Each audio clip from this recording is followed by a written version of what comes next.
Get him out of here. He does not belong in this bank. The words detonated through the marble lobby like gunfire. Every head turned. Phones lifted. A man in a red blazer stood frozen between two police officers, wrists locked behind him, eyes fixed on the woman shouting across the floor. Her voice carried the confidence of someone who believed authority would protect her. His carried something quieter, older, like a storm, remembering every place it had been told to wait outside. Before we go any further, ask yourself this. What would you do if someone tried to drag you out of the building you owned? Stay silent or remind them exactly who they were touching, because in 10 minutes, this entire bank is going to find out. The scene had begun 15 minutes earlier, inside Metropolitan Financial, downtown Chicago. The air smelled of polished brass and disinfectant. Light sliced across the white stone floor like judgment. A teller tapped nervously behind the counter as the morning rush hummed in soft conversation. Then the rhythm cracked when Darius Cole stepped inside. He moved without hurry. No entourage, no designer logo screaming his worth. Just a red blazer over a crisp white shirt, dark trousers, and the calm posture of a man used to boardrooms, not branches. He had come alone on purpose to see how his employees treated people who looked like him when there were no cameras, no headlines, no titles attached.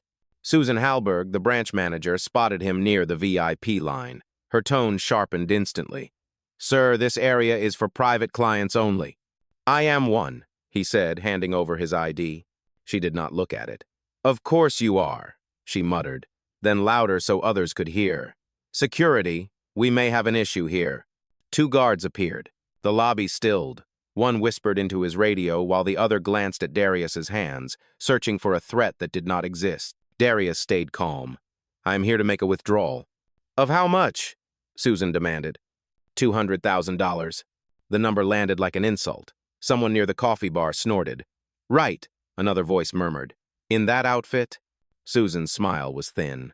"Let us not waste anyone's time, sir. Step aside before this gets unpleasant." He did not move. "It already is."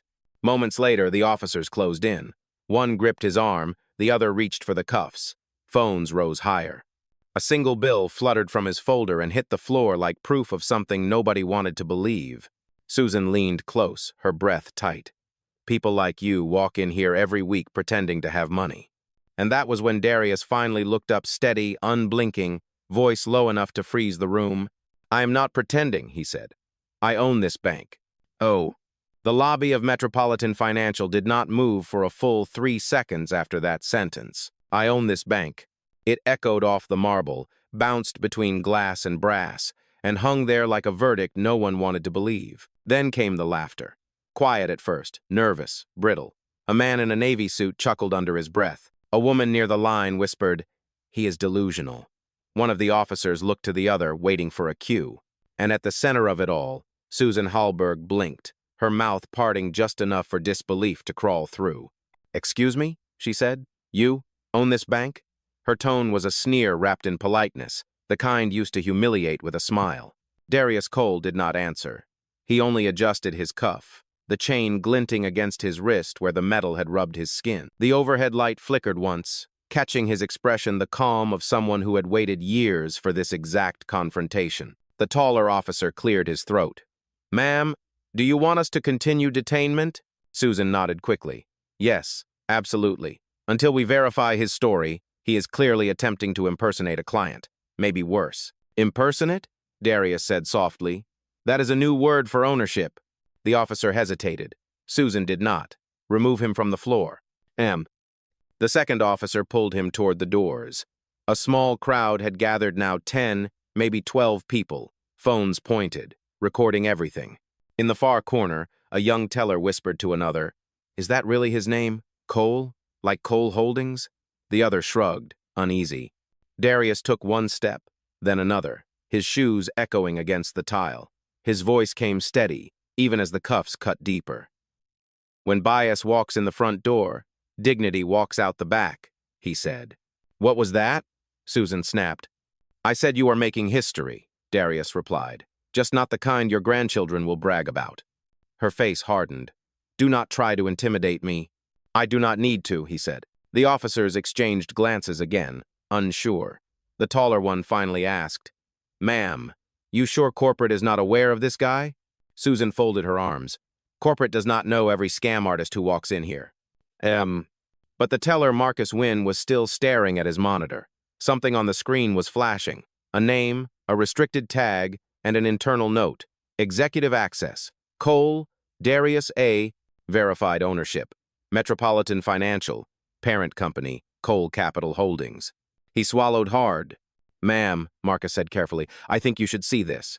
Not now, Susan hissed. But ma'am. Not now. Marcus pressed his lips together, then took a breath. With respect, ma'am, if we remove him, we could be making a serious mistake. The crowd heard him. Whispers grew louder. Someone muttered, Wait, did he just say ownership? Susan shot the teller a glare sharp enough to cut glass. You are out of line. Across the room, Darius stood taller despite the cuffs. The officer holding him finally loosened his grip. Sir, just to clarify, are you saying you are the Darius Cole? Darius turned his head, voice low but clear. I am not saying it. You are realizing it. The officer blinked. I have seen your picture, the Forbes cover, right?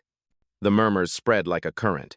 No way, that is him, the investor guy, Cole Capital. The tide of disbelief was starting to turn. Susan's confidence wavered. That cannot be him, she said quickly. He would not come in here dressed like that. Darius smiled faintly. That is exactly why I did. He took one small step forward. The chain between his wrists clinked softly, a sound too fragile for the weight it carried. I came to see how you treat the people who do not look rich enough for your respect. Her mouth opened, but no sound came out. He continued, voice growing steadier. I did not come to punish anyone. I came to observe. And you just gave me everything I needed to see. The young teller stepped forward. Sir, I can confirm your account, he said. It is here. Ownership tag verified. M. The taller officer immediately unclipped the cuffs. Sir, I am very sorry. Susan cut in sharply. Do not you dare! This is not confirmed. He could have manipulated the system. Darius looked at her. The system, ma'am, is mine. The words landed heavier than any shout could have. He rolled his wrists, flexing them slowly as the metal fell away. The crowd stepped back. Phones were everywhere now. Every angle, every second recorded. Susan tried to regain control. Everyone, please stop filming. This is a misunderstanding. No, Darius said. This is a mirror. He turned toward the glass walls of the lobby, where his reflection stood between the officers and the manager, 3 faces, 3 roles, 1 truth. From somewhere behind the front desk, a soft chime sounded. Marcus looked down at his monitor again. Ma'am, corporate audit just logged in remotely. Susan's voice faltered. What? Darius tapped his ear lightly. Protocol 6. Active, he said. The line between humiliation and revelation snapped clean in half. Every employee's screen now displayed a message in bold white letters. Ethics review in progress. Do not interfere. The younger officer took a step back, his voice cautious. Sir, are we part of that audit? Darius met his eyes. Only if you decide to be. The lobby was silent again, but not the same silence as before. This one carried a pulse, a reckoning. The kind that comes when a room realizes power has changed hands. Susan's breathing quickened. You cannot just... I can, Darius interrupted, not raising his voice. And I already did. The cameras kept rolling. Phones caught everything. The cuffs, the insult, the reversal. Outside, through the wide glass doors, people had stopped on the sidewalk, drawn by the stillness of something historic happening behind that polished facade. Darius looked back at Susan one last time. You wanted to know who I am. You could have asked. Instead, you assumed. Now the whole world gets to watch what that assumption costs you. He straightened his jacket, the red fabric catching the cold morning light like a flare against marble, and said quietly, This was never about a withdrawal. It was about a wake-up call. And for the first time that morning, nobody in the bank moved, because every person in that lobby understood they were standing inside the lesson. Cameras did not stop recording. Every screen shimmered with the reflection of the same moment. A black man standing free where moments ago he had been restrained, a white manager frozen mid-denial, and a crowd holding its breath between disbelief and guilt. Darius Cole did not speak right away. He let the silence grow heavy enough to expose every heartbeat in the room. The young teller, Marcus Nguyen, still stared at the audit message glowing on his screen, his face pale but resolute. Susan Halberg, the branch manager, clutched the edge of the counter as if gripping reality itself could stop it from slipping away. "Mr. Cole," the taller officer began cautiously, "is there someone you want us to contact?" "There already is," Darius replied. "Corporate compliance is watching this feed right now." Susan tried to steady her voice. "You cannot just walk in here and start overriding systems. This is a violation of security protocols." He turned toward her slowly. "You mean the same security protocols that let you call the police on a client without verification? Those protocols?" Her mouth pressed into a thin, angry line. "You do not understand. We have had incidents before, people pretending to be who they are not. I was protecting the bank." Darius's gaze sharpened. "You were protecting your prejudice." The crowd rippled. Someone whispered, "He is right." Susan's face flushed red. "You are twisting this. I treated you like I would treat anyone suspicious." "No," Darius said calmly. "You treated me the way you always treat power that does not look like you." He stepped forward. The crowd parted instinctively. There was no shouting, no grand gesture, just presence measured, unshakable. When I founded Cole Capital Holdings 15 years ago, I promised myself that no one would ever experience what I did at 23. I walked into a bank like this with my first commission check, proud, ready to deposit my future. The manager looked at my ID, looked at me, and said, "We do not open accounts for your kind of business." He paused, the memory cutting through the air like a cold wind. Back then, I left quietly. Today, I do not. Marcus looked down at his monitor again. "Sir, the compliance board has just confirmed your credentials," he announced. "It says you hold full ownership rights under Cole Capital Holdings, effective since the merger 2 years ago." The statement landed like a hammer. One of the older clients near the espresso bar muttered, "I knew that name sounded familiar." Susan stammered, That cannot be accurate. We would have been notified." "You were," Darius said. "You just did not read the memo. Or maybe you did and forgot the name because it did not fit your picture of leadership." Her lips trembled, but she forced a smile. "You are trying to humiliate me." "No," Darius said evenly. "You did that yourself." The younger officer leaned toward Susan. "Ma'am, I think we should step back." She snapped. "Do not tell me how to do my job." Darius looked at him. "It is all right, officer. You did what you were told. The system that trained you to listen to her voice before mine is the real issue here." The officer nodded slightly, shame crossing his face. Outside the glass doors, people were pressing closer, watching through the windows. Some recorded on their phones, others simply stared, drawn by the quiet electricity of justice unfolding. Then Darius's phone buzzed in his pocket. He pulled it out and answered without breaking eye contact with Susan. "Rachel," he said. His assistant's voice was crisp through the speaker.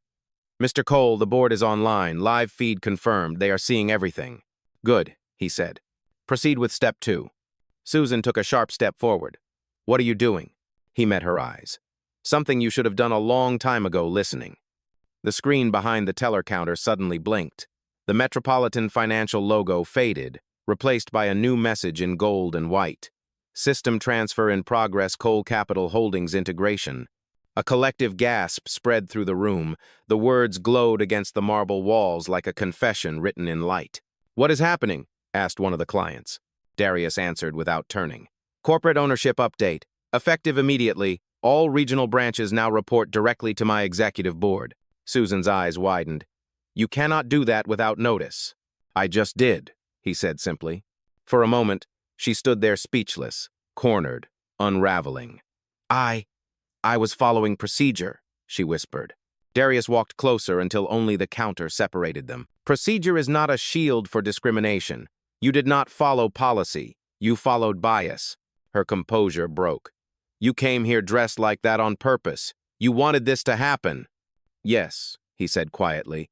"I wanted truth, and truth always costs comfort." The tension cracked. Marcus spoke up again, voice trembling but firm. "Sir, corporate chat confirms your order. The branch is now officially under internal review. Every file, every call, every recorded statement is being archived." End quote. Darius nodded once. "Thank you, Marcus. Please note the timestamp of her command to detain me." Susan turned pale. "You cannot log that. It was a misunderstanding." It was a choice, Darius corrected. The crowd was completely silent now. Even the sound of the air conditioning seemed to fade. Do you have any idea how this looks? Susan asked, her voice small. Yes, Darius replied. Exactly how it felt when you said I did not belong here. Oh. He picked up the folder that had fallen earlier, smoothed its corners, and set it neatly on the counter. I will not raise my voice, and I will not argue. Because when you are right, you do not need volume, you need clarity. Susan swallowed hard, tears forming in her eyes, but pride keeping them from falling. What happens now? Darius turned slightly toward the crowd, his voice resonating across the lobby. Now we hold people accountable, not to destroy them, but to remind them that respect is not a courtesy, it is a requirement. He looked back at Susan. For years, I believed silence could fix what shouting could not. But silence only protects the comfortable. The words fell like a closing gavel. The taller officer stepped aside, bowing his head slightly. Mr. Cole, for what it is worth, I am sorry. Darius nodded. Then make sure you never do it again. Outside, the street traffic continued, unaware that inside Metropolitan Financial, something had just shifted forever. Susan stood still, her authority gone, replaced by a heavy understanding of what prejudice costs when the target finally owns the room. And as Darius turned away, the light from the high windows followed him across the marble, steady, clean, unbroken. It was not the glow of chandeliers or the gleam of wealth. It was the light of power reclaimed. The morning sun had shifted by the time Darius Cole reached the center of the lobby again. The light outside had grown sharper, cutting through the glass facade and painting long reflections across the marble floor. Each beam seemed to draw a line between what the bank had been moments ago and what it was now, a stage for revelation. Clients who had planned to spend only minutes there now stood motionless, watching something larger than money unfold. They were no longer looking at a man accused of fraud. They were looking at the truth of power misjudged. Susan Halberg still gripped the edge of the counter, her knuckles white, her voice trembling but defensive. You cannot expect anyone to recognize you like this. No escort, no notice, no meeting on the books. How are we supposed to know? Darius turned slowly. You were supposed to ask before you accused. You were supposed to listen before you ordered men to restrain me. Her breath caught, but she tried to hold her ground. I was following my instincts. Instinct, he repeated, voice steady, is what prejudice calls itself when it does not want to admit fear. The room stirred again. A woman near the entrance whispered, That line right there, someone better write it down. Marcus Nguyen, the teller, stepped closer. His hands shook slightly as he held out a printed slip. Mr. Cole, the withdrawal you requested has been processed. $200,000 confirmed. Sir, I am sorry for what happened. Darius accepted the paper, folded it once, and placed it inside his jacket pocket. It is not your apology I am waiting for, Marcus. It is hers. All eyes turned back to Susan. Her lips parted, but words failed her. The weight of the cameras pressed down on her pride. You should understand, she said finally, that this situation will be reviewed by the higher-ups. They are watching right now, Darius replied. And they are not your higher-ups anymore. They are mine. That truth hit harder than any raised voice could have. Through the glass, the reflection of the street shimmered. Passers-by slowed, some pressing closer to the windows as they recognized the tension inside. The story was already leaving the building digital, alive, unstoppable. Susan took a step back, as if distance could undo what had been said. What do you want from me? She asked. I want you to remember this moment every time you decide who belongs, Darius said. I want you to understand that power does not come with a uniform color or an accent. It comes with integrity. He paused, then added, and integrity is what this institution just lost. Her eyes flicked toward the crowd, searching for support.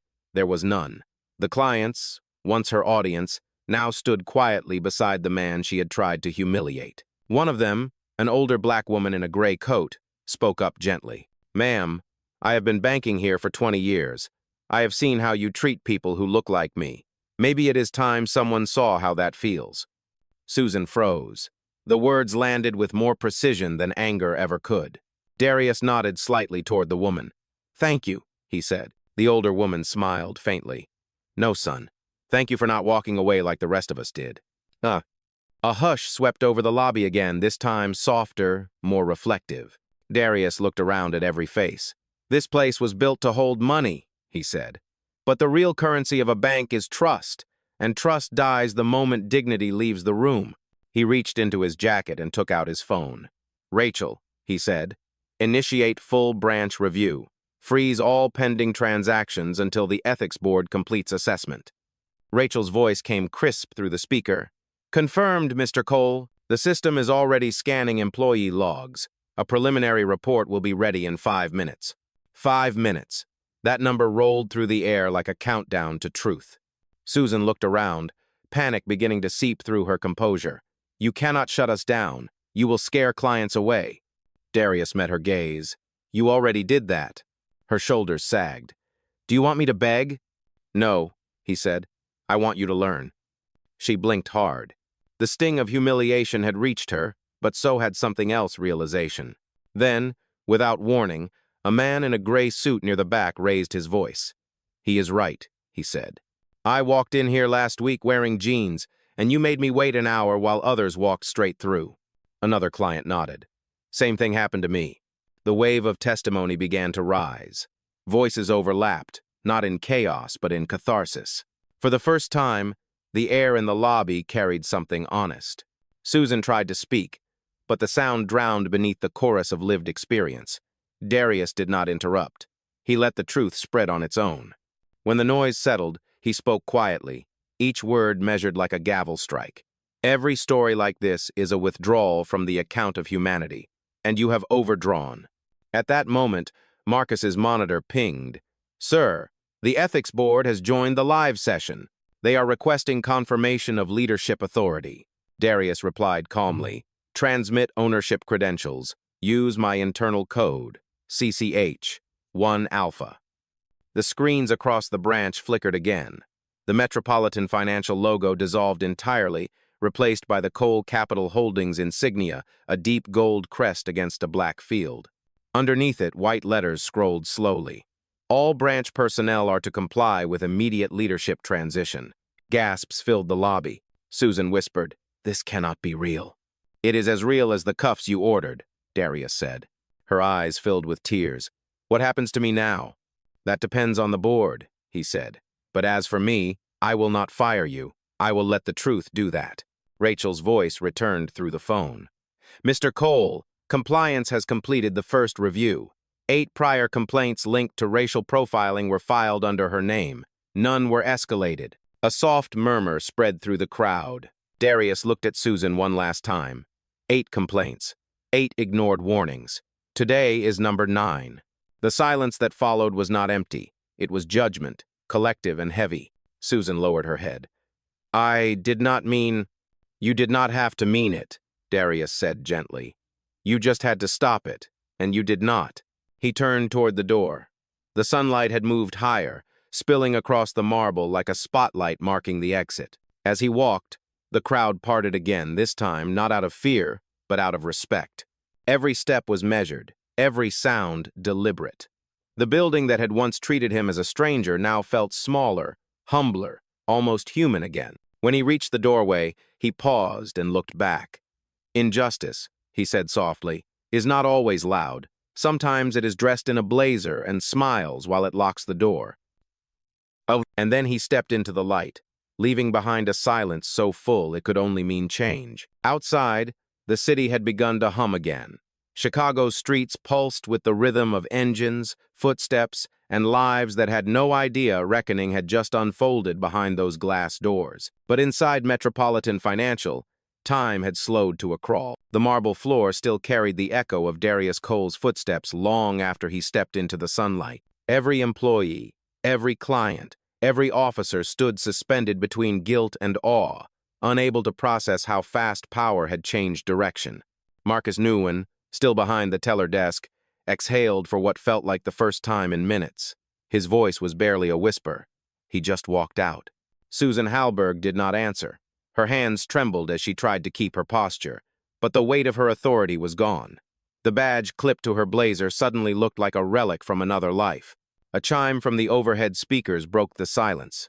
A calm, automated voice announced, "Attention all staff. Regional management review in progress. Please remain at your stations." Susan flinched at the sound. "They are auditing us in real time," she muttered. Marcus looked down at his monitor.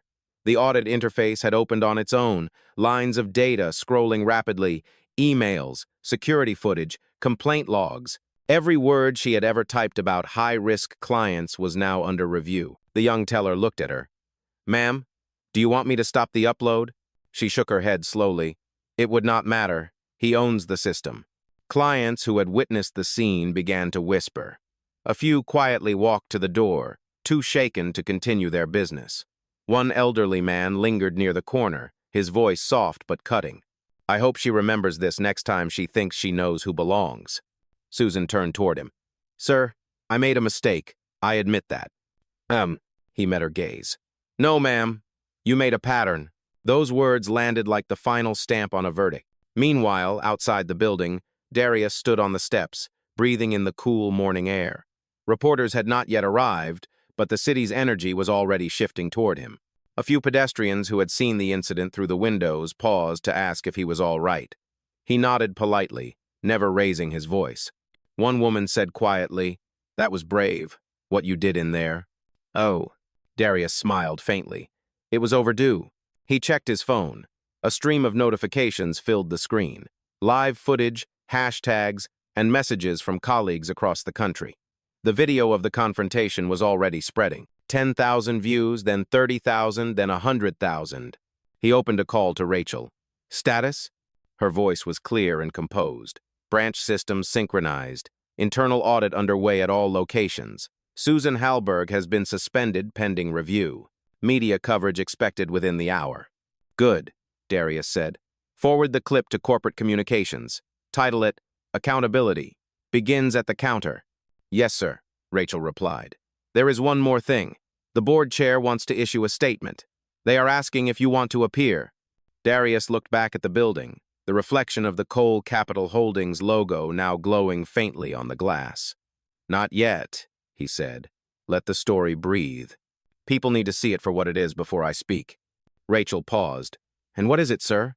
"A mirror," Darius replied, "for every institution that forgot what fairness looks like." Inside, Susan sat at her desk, her confidence crumbling.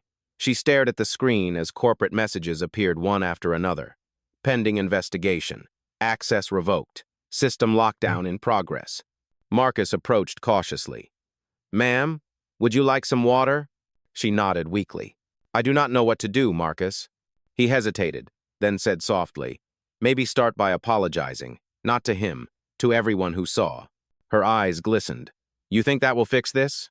"No," he said, "but it might fix you." The sentence hit harder than any reprimand could. Susan looked around at the faces of her team faces that had followed her orders, even when those orders were wrong. Shame was a heavy silence, and it was everywhere. Meanwhile, Darius crossed the street toward a small cafe.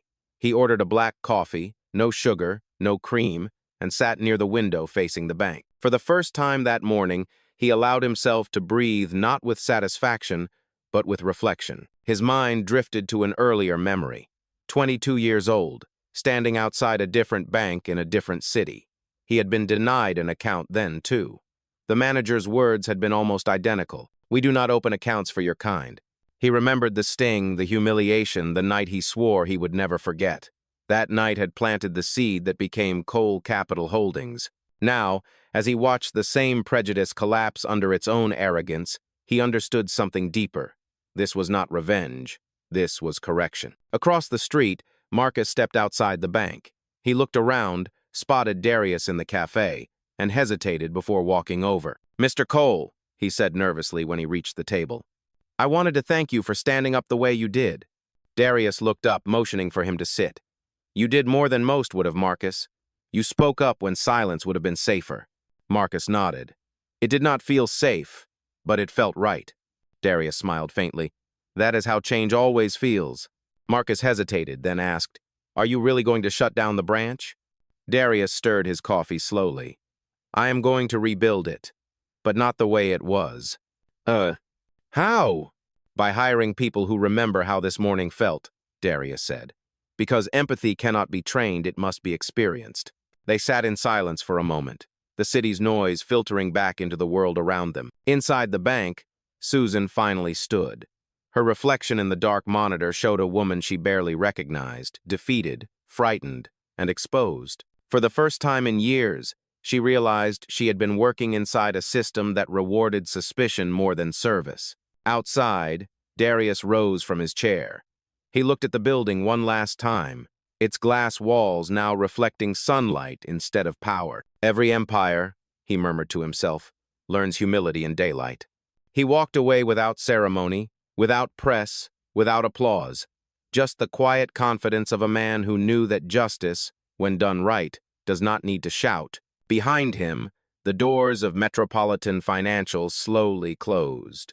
But the story they held open was only beginning. By midday, the story had already escaped the building. What began as a confrontation inside one Chicago branch had become a headline. News outlets ran clips under banners that read, "Black CEO detained in his own bank." Social media lit up with disbelief, anger, and vindication. Across the city, screens flickered with the same scene: Susan Halberg pointing, officers closing in, Darius Cole standing silent until the words cut through everything. "I own this bank." Now, as sunlight filtered through the tall windows of Cole Capital's downtown headquarters, the boardroom was alive with voices. Reporters waited in the lobby below, and a dozen executives debated how to manage the fallout. Darius sat at the head of the long mahogany table, calm in a storm of opinions. He wore the same red blazer, sleeves rolled once at the wrist where the faint mark from the handcuffs still lingered. A senior board member, Harold Finch, leaned forward. "We can issue a controlled statement, express disappointment in the incident, clarify ownership quietly, keep it dignified." Another director, Angela Price, shook her head. "Quiet is what got us here. This is not an isolated mistake. It is a symptom. If we soften this message, we tell every employee that dignity is negotiable." Darius lifted his eyes from the table. "Angela is right. Silence is complicity. The story already speaks for itself. Our job is not to control the narrative. It is to stand beside the truth of it." Harold sighed. "But we could lose investors." "Then we will lose the wrong ones," Darius replied. The room went still. He turned to Rachel, his assistant, who sat beside him with her laptop open. "Status of the audit?" "Live and expanding," she said. "Every branch is under ethics review. 3 regional managers have already requested emergency meetings. 2 have privately apologized on record." "Good," Darius said. "Public transparency in 48 hours. No redactions. Every word stays." Harold rubbed his forehead. "You are going to burn half the leadership team." "Then we rebuild with the half that still knows what respect means," Darius answered. Rachel nodded, her tone steady. "We are also receiving messages from customers, thousands of them. Some are sharing stories similar to yours. The team is compiling them." "Share a few," Darius said. She read aloud. "A woman in Atlanta wrote that she was denied a business loan because the banker did not trust the kind of clientele she served. A man in Boston said he was questioned 3 times in one visit because his check was too large for his zip code. A college student in Dallas wrote that he was told he looked too young to have that much money." Each word was a wound reopened, but Darius did not flinch. "Those are not stories," he said quietly. "They are receipts." The boardroom fell into silence again. He stood, walking toward the wide windows that overlooked the city. "This is not about one woman or one branch. It is about an ecosystem that believes suspicion is professionalism. That kind of thinking poisons everything it touches." "Oh," Angela spoke softly. "What are you going to do next?" Darius turned back to face them. "We do not punish, we reform, but we start by facing what the mirror shows." Rachel interrupted gently. "Sir, media outside are asking if you will give a statement. They are saying people want to hear from you directly."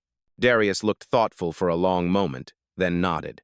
"Schedule it for 4 o'clock. No teleprompter, just truth." Across the street, in the cafe where Darius had sat earlier that morning, the mood was completely different. Marcus Wynn sat with 2 fellow tellers, replaying the video on his phone. "Look at his face when he says it," one of them whispered. "He was not even angry, just certain." Marcus nodded. He had nothing to prove. That is what made it so powerful. Outside the cafe, people were gathered in small circles, talking about the story. Some expressed disbelief, others pride. For many, it was more than a viral moment, it was recognition. Inside the bank, Susan Halberg sat in the manager's office with her head bowed. The blinds were half closed, slicing the afternoon light into narrow stripes that crossed her face. Her phone vibrated again and again, each buzz a new notification from news channels and corporate emails. She could barely look. A knock came at the door. Marcus stepped in carefully. "Ma'am," he said, "corporate asked me to collect the branch keys." "Oh," she nodded weakly, removing the lanyard from her neck. "You can tell them I am sorry." "I think they already know," Marcus said. She looked up at him, eyes rimmed red. "Do you think he will forgive me?" Marcus hesitated. "He does not need to. The question is whether you will forgive yourself." Susan's voice cracked. "I thought I was protecting the company." "You were protecting your comfort," Marcus replied, "and it cost the company its soul."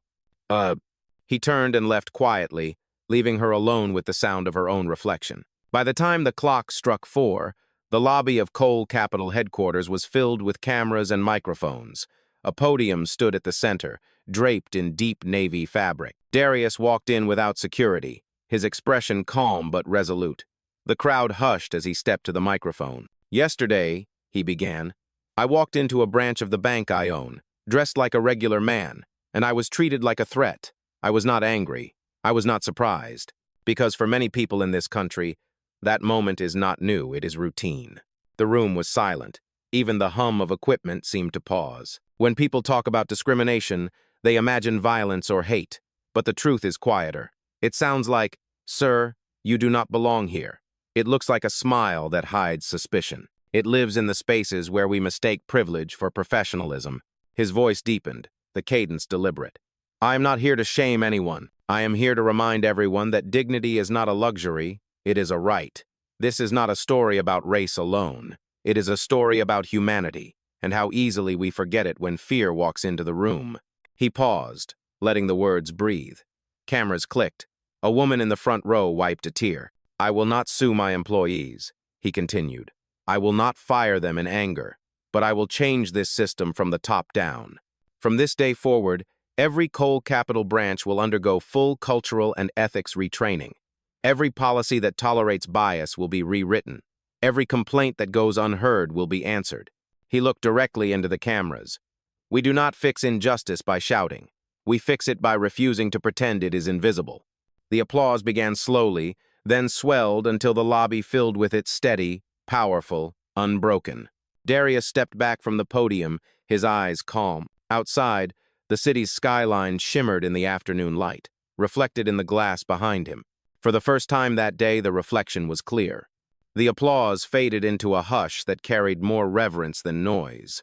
Darius Cole stood for a moment at the podium, hands steady on the edges, feeling the stillness settle around him like gravity.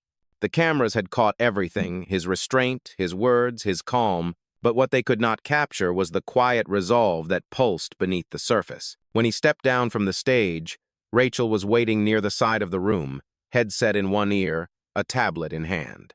"You did it," she said softly. He shook his head. "No, I started it."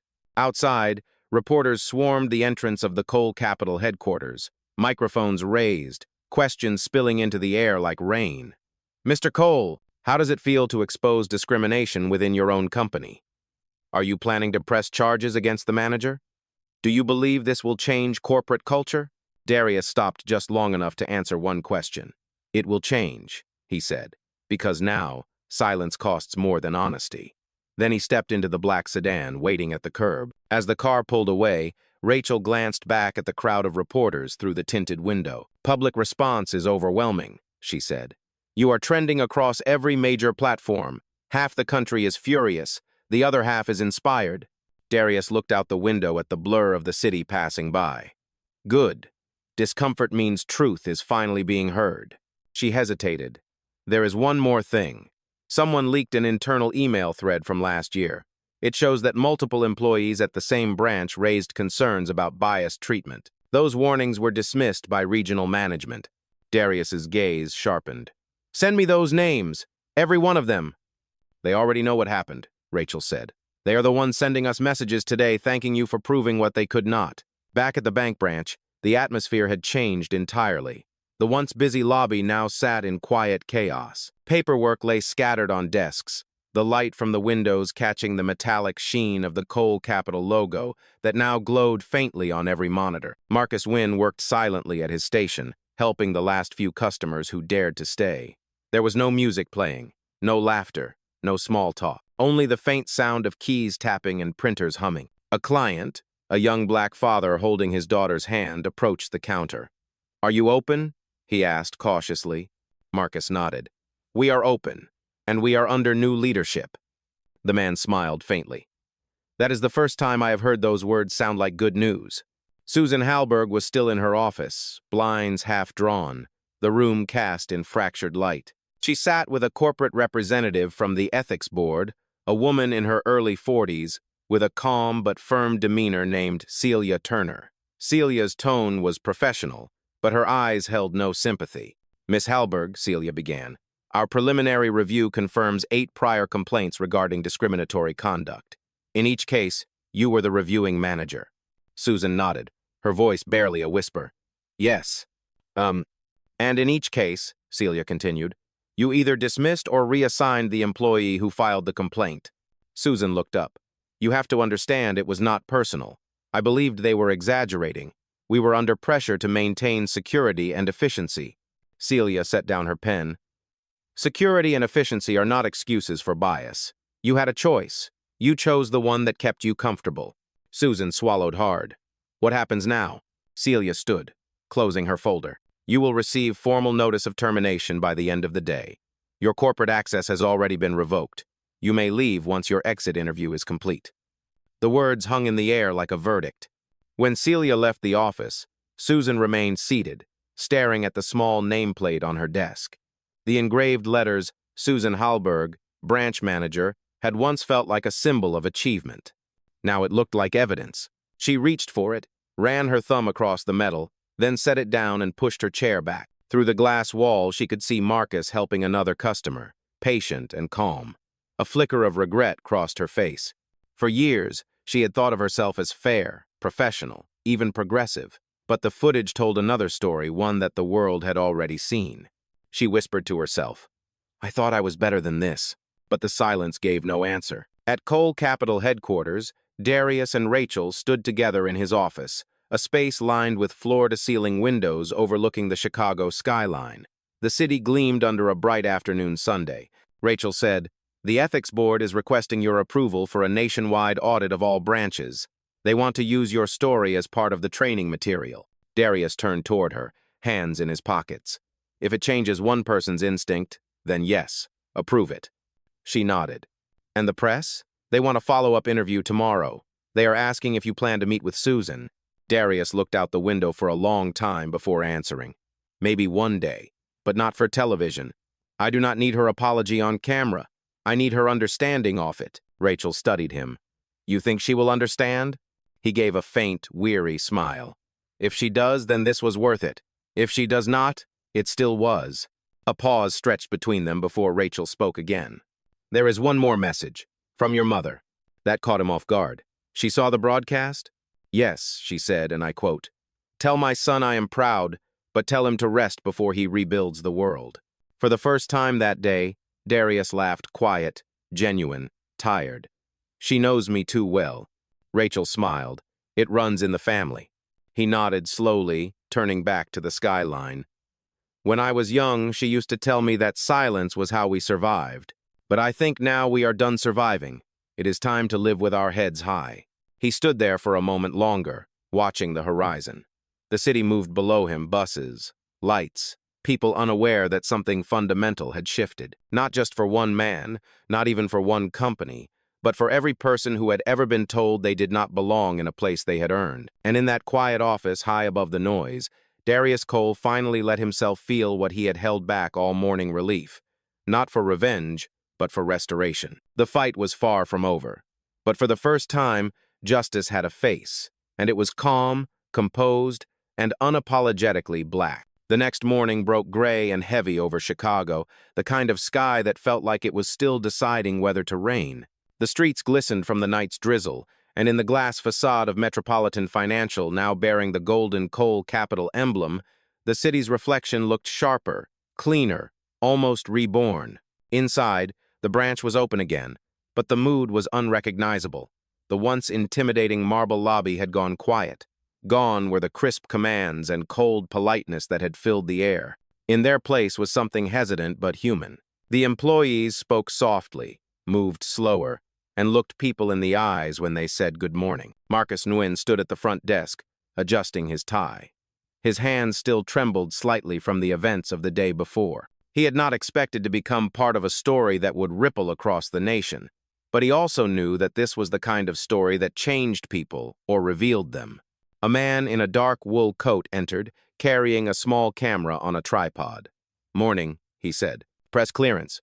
Corporate said I could document the retraining session." Marcus nodded. "Yes, sir. The conference room is through there."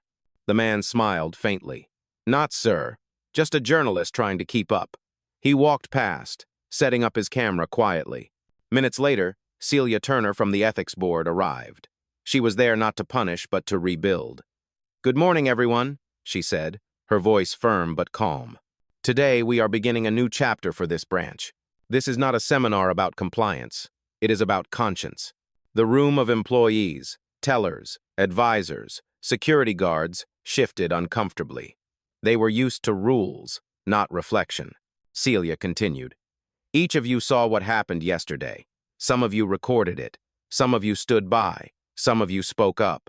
And one man, Darius Cole, reminded us what power really looks like." She paused, letting her words land. "We are not here to erase what happened. We are here to understand it."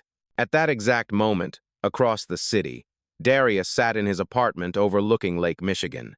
He had not been to the office yet. For the first time in months, he had allowed himself to slow down. His mother's words from the night before still lingered. "Rest before you rebuild the world." The morning light slipped through the blinds, cutting soft gold lines across the floor. Darius sat with a mug of black coffee, watching the water move beneath the skyline. His phone buzzed gently beside him. It was a message from Rachel. "Audit expanding nationwide. You should see this." Attached was a short video clip. It showed a young teller from another state, a black woman named Leah Porter, speaking into a training camera, her voice shaking but steady. "When I saw what happened to Mr. Cole, I cried," she said, "because I have been in his position 100 times. The only difference is, no one listened when it was me. Now maybe they will." Darius set the phone down and closed his eyes. The movement he had started had already escaped him. It was no longer about his branch or his company, it was about visibility itself. The intercom buzzed. "Mr. Cole," Rachel's voice came through, "the media team is ready whenever you are." He took a breath and stood. "Cancel the morning slot," he said. There was a pause. "Cancel?" "Yes, I need to see something first." By mid-morning, Darius's black sedan pulled up in front of the very same bank where everything had begun. This time, there were no police cars, no crowd, no chaos, only the faint hum of ordinary life trying to return. When he walked inside, every head turned. The employees froze for a moment, unsure if they should greet him or hide.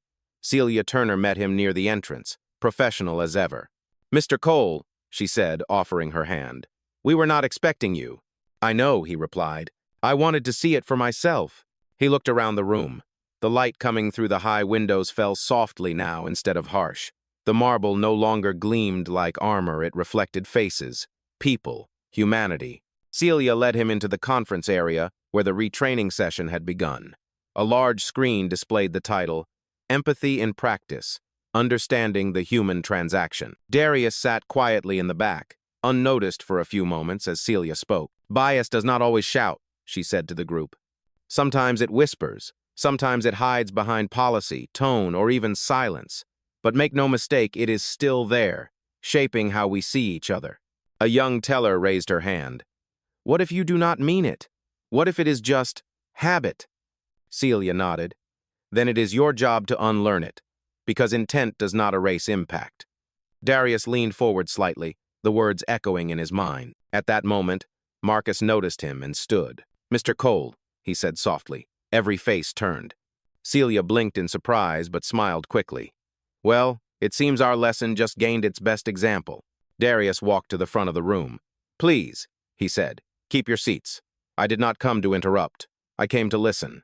But no one Saturday, every person in the room remained standing. as if instinctively paying respect to something greater than hierarchy, respect to conscience itself. He looked at each of them, not as employees, but as witnesses to a moment that could either fade into history or grow into change. "Yesterday," he began, "you saw what happens when silence is mistaken for safety. You saw how quick we are to assume who belongs and who does not. But what you might not have seen is the choice that every one of you still has to be different from this moment forward." He paused, scanning the room. "This branch will not be remembered for what it did wrong. It will be remembered for what it chose to become after." Marcus felt his chest tighten. He realized Darius was not talking to them as workers, but as people with agency, with power. Darius continued, "There are two kinds of institutions in this world, those that protect pride and those that protect people. We are going to be the second kind." A silence followed, deep and heavy, but alive. Celia turned toward him. "Mr. Cole, would you like to say anything else before we close?" He nodded once. "Just this. Humility is not weakness. It is the first sign of strength. And from this point on, this company will be strong." The room erupted in quiet applause, not the loud, performative kind, but the kind that came from recognition. When Darius stepped out into the sunlight again, the air felt lighter. For the first time in a long while, the city did not look indifferent. It looked awake. And as he walked toward his car, he whispered the same words he had said years ago when he built his company from nothing. "Change begins where silence ends." That afternoon, Chicago began to buzz again, but this time, the sound carried something different. There was no chaos, no outrage, no shouting. It was the quiet murmur of realization spreading through conversations, cafes, and boardrooms. Every television in every break room replayed the same scene. Darius Cole speaking calmly in front of his employees, explaining that empathy was not a corporate slogan but a moral decision. In a high-rise office 5 miles away, the regional management team gathered for an emergency meeting. The atmosphere was tense, air thick with anxiety. A dozen suits filled the long oval table, each face reflecting a blend of shock and shame. They had all watched the footage, all heard Darius's voice echo through their screens. At the far end sat Richard Vaughn, the regional director who had once ignored the internal complaints about Susan Halberg's behavior. His hands trembled slightly as he reviewed the documents in front of him. The room was silent until the sound of a phone buzzing cut through. "Mr. Vaughn," said a younger executive, "Cole Capital's audit team is on line 1. They are asking for direct cooperation from this office." Richard exhaled slowly. "Put them through." The voice on the speaker was calm, efficient, unmistakably in control. "This is Rachel Moore, Chief of Staff for Mr. Darius Cole. As of this morning, your regional office is under live review. Please provide access to all employee complaint logs from the past 5 years." Richard swallowed. 5 years? That could take hours." "It will take minutes," Rachel replied. "Our system has already accessed your database. We are simply giving you the courtesy of transparency." He felt a chill crawl down his spine. "Miss Moore, I hope this is not an accusation." "It is not an accusation," Rachel said. "It is accountability." The call ended. The executives sat in stunned silence. One of them whispered, "We are finished." Richard stood, forcing composure. "No, we are not finished. We are being redefined." But his voice wavered. Even he did not believe it. Across town, in the quiet of a small community center, a group of students gathered around a large screen showing clips of the story. Their teacher, Miss Herrera, a middle-aged black woman with silver streaks in her hair, paused the video just after Darius's line. "Humility is not weakness. It is the first sign of strength." She turned to her class. "What do you see in his face?" A boy in the front row raised his hand. "He does not look angry, he looks steady." Miss Herrera nodded. "That steadiness is what power looks like when it knows it does not have to prove itself. For decades, people who looked like him had to fight to be heard. Now he does not fight, he simply stands." Another student, a girl in the back, asked quietly, "Do you think people will really change because of him?" Miss Herrera smiled gently. "Maybe not all at once, but change starts as a whisper before it becomes a wave." He just gave that whisper a microphone. At the Cole Capital headquarters, Darius sat with Rachel in his office, surrounded by screens displaying live updates from across the country. Branch after branch was undergoing audits, training, and public review. For the first time in the company's history, every office had opened its doors to cameras and community observers. Rachel read from her tablet. Sir, customer feedback has increased by 270% in the last 24 hours. Most messages are positive, but there are also questions people want to know what happens next. Darius leaned back in his chair. What happens next is the hard part. Talking about justice is easy. Living it is exhausting. Rachel nodded. And you? How are you holding up? He smiled faintly. I am fine. I have carried worse battles than this. Then his tone softened. But sometimes the quiet after victory feels heavier than the fight itself. Rachel hesitated, then asked, would you like me to schedule that interview with the national news network? They want to film you walking back into the branch. He shook his head. No, they have already seen enough of me. It is time they see the people inside the system doing the work. Back at Metropolitan Financial, the retraining session had ended. The employees filtered out in small groups, subdued but reflective. Marcus stayed behind, helping Celia collect materials from the conference table. You did well today, Celia said. I could tell they were listening. Marcus sighed. I hope so. It is hard to tell what is genuine and what is guilt. She looked at him thoughtfully. Maybe it does not matter. Guilt opens the same door as understanding if you walk through it. He nodded, then hesitated. Do you think Mr. Cole will ever forgive Susan? Celia paused, folding a document carefully. Forgiveness is not the goal, she said. Growth is. If she grows, that will be her apology. Marcus smiled faintly. That sounds like something he would say. She chuckled softly. He probably already has. Later that evening, Darius returned home to the quiet glow of his apartment. The city stretched beyond the glass, lights flickering against the lake's surface. He poured himself a drink not to celebrate, but to breathe. On his desk sat a letter, hand-delivered earlier that day. The handwriting was elegant, careful. It was from Susan. He opened it slowly. Mr. Cole, there are no words that can undo what I did, but I will not hide behind excuses. I saw your silence as arrogance because I could not see past my own bias. You showed me that true power does not need to shout. I do not expect forgiveness, but I promise that I will spend whatever years I have left listening instead of judging. Susan Halberg. Darius read the letter twice, then folded it neatly and placed it inside a drawer. His expression was calm, not triumphant. He knew the letter did not erase what happened, but it meant the message had reached its target. He stood at the window, looking out over the shimmering city. Somewhere out there, people were talking, some defending him, some resenting him, but all forced to think. That, he realized, was enough. Rachel's voice came softly through the intercom. Sir, the final audit reports are in. Would you like to review them now? He looked at the skyline, the reflection of his own face framed by the city lights. Not tonight, he said. Tonight, I would rather remember what it felt like to walk into that bank as a man, not as a symbol. There was a pause. Then Rachel replied, Understood. Good night, Mr. Cole. Good night, Rachel. He turned off the lights, letting the glow of the city fill the room. Outside, the streets of Chicago carried on different, perhaps only slightly, but enough. And as Darius watched the world move, he knew one thing for certain. Every revolution begins quietly, in the heart of someone who refuses to stay silent. The next day dawned cold and crystalline, the kind of morning when the air itself seemed sharper. The city had not stopped talking. Every news outlet still ran the footage.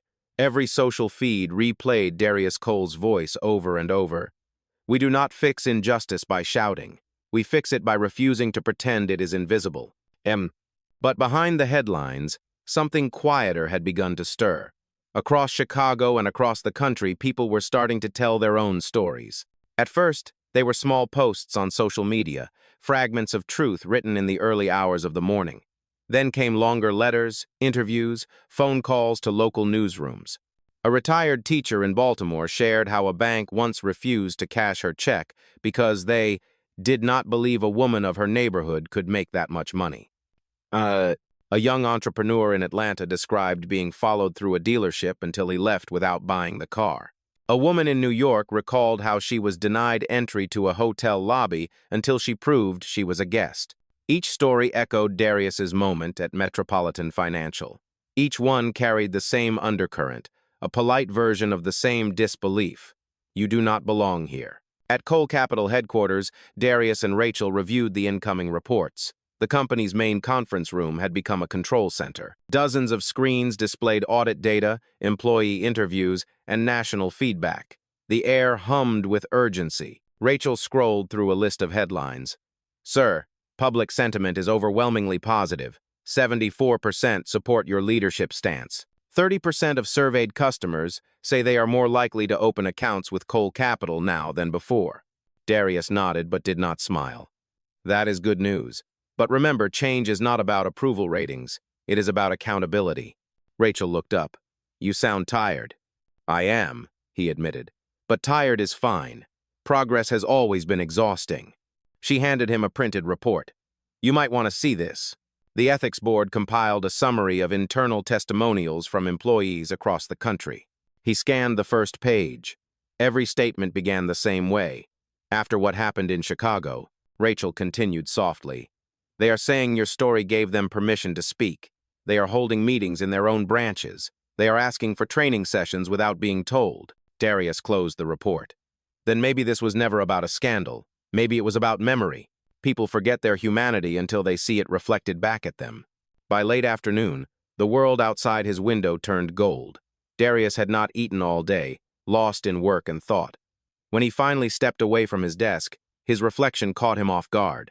He saw not the polished CEO that people now praised online, but the man who had stood in that marble lobby wearing a red blazer and handcuffs.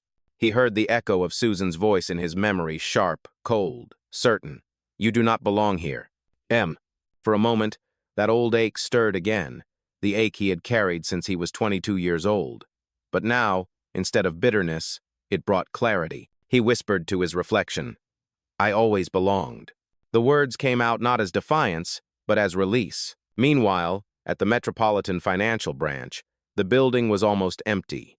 The lights dimmed to soft amber, the silence deep enough to hear the hum of the ventilation. Marcus Wynn was finishing his paperwork when he noticed someone standing at the entrance. It was Susan Halberg. She looked smaller than he remembered, her posture gentler. She carried a cardboard box with her belongings, a few framed photos, a mug, a small plant. Evening, Marcus, she said quietly. Evening, ma'am. She gave a tired smile. No need for ma'am anymore, just Susan. He nodded. How are you holding up? I am learning, she said. It is strange. For years I thought authority meant control, but now I see it means accountability. Marcus set down his pen. That is a lesson most people never reach. Susan placed the box on the counter and looked around the lobby one last time.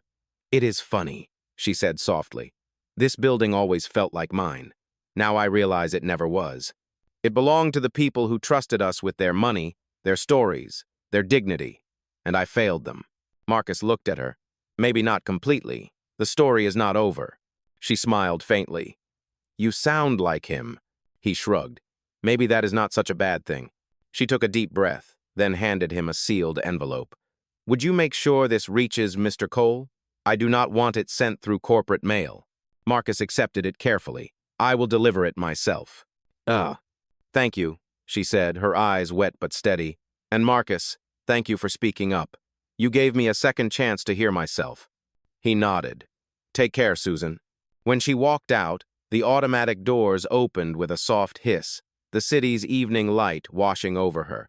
For a long moment, Marcus stood watching her disappear into the crowd. At midnight, Darius sat by his window again, reading the letter Susan had sent through Marcus. Mr. Cole, when I first saw you, I thought you were challenging my authority. Now I understand you were challenging my blindness. I have replayed that morning 1,000 times, and I finally realized something. I did not fail you because you were black. I failed you because I forgot what humanity looks like when it is not wrapped in privilege. For that, I am deeply sorry. Susan. He folded the letter gently and set it beside her first one. His phone buzzed with a message from Rachel. Tomorrow's schedule includes the first nationwide equality forum. You are the keynote speaker. He typed back, confirmed, but remind them I am not giving a speech. I am telling the truth. He put the phone down, leaned back in his chair, and looked out at the skyline. The city lights shimmered across Lake Michigan like tiny declarations of persistence. Somewhere below, people were going home, unaware that the system that had failed so many for so long was beginning finally to learn humility. He spoke softly to the night. You cannot fix what you will not face. And today, we faced it. Outside, a train rumbled past, its windows glowing like moving constellations. For a brief second, its reflection crossed the glass, thousands of lights, thousands of stories, each one carrying a piece of the same truth. And Darius Cole, the man once denied service in his own bank, closed his eyes knowing the story was far from over. But for the first time in years, the future no longer looked like a fight. It looked like a beginning. The next morning rose slow and silver over Lake Michigan, light breaking across the horizon like truth reclaiming the day. In the silence of his apartment, Darius Cole stood by the window, coffee untouched, the reflection of the skyline stretching behind him. Chicago was awake again, but for once, it seemed quieter. Even the city's noise carried a new kind of restraint, an awareness that some lines should never have been crossed. For the first time in weeks, Darius did not reach for his phone. He did not check messages, did not open the morning reports. He just stood there, watching the faint mist crawl across the water, listening to the sound of his own breath. This was the first quiet he had allowed himself since that day. And in that stillness, something he had held back for years began to surface. Not anger, not triumph, but memory. He closed his eyes and the world shifted. He was 22 again, standing in a suit that did not quite fit, inside a small community bank on the south side of Chicago. The walls were lined with posters about financial empowerment. He remembered thinking the word empowerment sounded ironic when you had to ask permission just to open a door. The manager behind the counter, a man with a polite smile and eyes that never softened, had looked at his ID, then at him. "I am sorry, Mr. Cole," the man said, his voice smooth as ice. "We are unable to open an account of that size without further documentation." "I brought every document you asked for," Darius replied, nervous but hopeful. "Proof of income, identification, business registration." The manager's smile held, but his tone changed. "It is not that simple. You understand. These policies protect us. We have to be careful who we trust." The word trust stung. Darius had left that bank with his papers still neatly in his folder, walking past the glass doors that reflected his own disappointment. He had promised himself that day that he would never beg for legitimacy again. He had gone home, looked at his reflection in the cracked bathroom mirror, and whispered to the man staring back, "If they will not trust me, I will build something they cannot ignore." Yes, that was the moment Cole Capital Holdings was born, not out of ambition, but out of defiance against invisibility. And now, standing decades later by the same city's skyline, he realized that promise had finally come full circle. A soft knock at the door pulled him back to the present. Rachel entered quietly, holding a tablet. "Morning, Mr. Cole. I thought I would bring this up instead of calling. You have the Equality Forum today, but before that, you might want to see this." She handed him the screen. A live feed was playing a televised panel of morning anchors discussing yesterday's headline. One of them said, "It has been 24 hours since Darius Cole, the CEO of Cole Capital Holdings, turned a moment of humiliation into a national conversation about dignity in the workplace. What strikes me most is not what he said, but how he said it. Calm, steady, unshaken. He showed that silence can roar." Another anchor added, "And people are listening. Banks, airlines, hotels, everyone is reviewing their bias policies this week. He may have just started the most unexpected reform of the decade." Rachel smiled. "The ripple effect has started." Darius set the tablet down. "Then we cannot let it stop." She nodded. "The Equality Forum begins in 2 hours. Would you like a prepared statement?" "No," he said. "I will speak from the truth, not from a script." "Then I will make sure the room is ready," she said. As she turned to leave, he added softly, "Rachel, thank you." She paused. "For what?" "For believing before everyone else did." Her voice softened. "You never gave me a reason not to." When the door closed, Darius exhaled deeply. The quiet returned, but this time it did not feel heavy. It felt earned. 2 hours later, the Cole Capital Equality Forum filled the company's largest auditorium. Hundreds of employees sat in curved rows, their faces illuminated by the pale blue light of the stage. Cameras lined the aisles, streaming the event live to every branch across the country. Rachel stood at the podium to introduce him. "This company has always been about numbers, assets, portfolios, balance sheets. But today, we are here because one number outweighs them all. One One person can expose a system. One act of courage can shift a culture, and one truth can silence an entire lie. The audience erupted in applause as Darius walked to the stage. He did not wave or bow. He simply nodded once and took his place behind the microphone. When he began to speak, his voice was low and unhurried. A few days ago, I walked into one of my banks dressed like any other man, and I was treated like a stranger in my own house. Some people call what happened to me discrimination. Others call it misunderstanding. But let me tell you what it really was. It was memory. The same memory this country keeps rewriting over and over again. The memory of who gets to be trusted. He paused, letting the words rest. I did not start this company to be rich. I started it because I was tired of asking permission to exist. And what I learned in that lobby is that money does not erase bias, and success does not silence prejudice. But dignity can outlast both. A hush filled the room. He continued, when the world tells you that you do not belong, you have two choices. You can shout until you are heard, or you can build something so undeniable that silence becomes your echo. I chose the second. Rachel stood near the stage, her eyes glistening. Every camera was trained on him, but he was not performing, he was teaching. I do not want applause, he said. I want awareness. I do not want sympathy. I want change. Because the next Darius Cole should not have to build a company just to be respected in a lobby. When he finished, the room remained silent for a full 10 seconds, an eternity in broadcast time.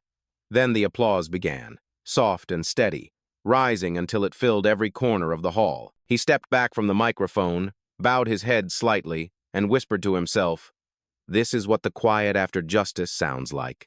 Outside the auditorium, sunlight poured through the tall glass windows, washing over the gold Cole Capitol crest. It shimmered against the marble floor not as decoration, but as proof that sometimes the calmest voices leave the loudest legacy. The applause still echoed long after the lights dimmed, reverberating through the hallways like the heartbeat of something newly awakened. Darius Cole stood backstage for a moment, away from the noise and the cameras, letting the energy wash over him. But beneath the standing ovation, beneath the praise, he felt something else, an ache. Not pain, but gravity. The kind that comes when you realize that the work has only just begun.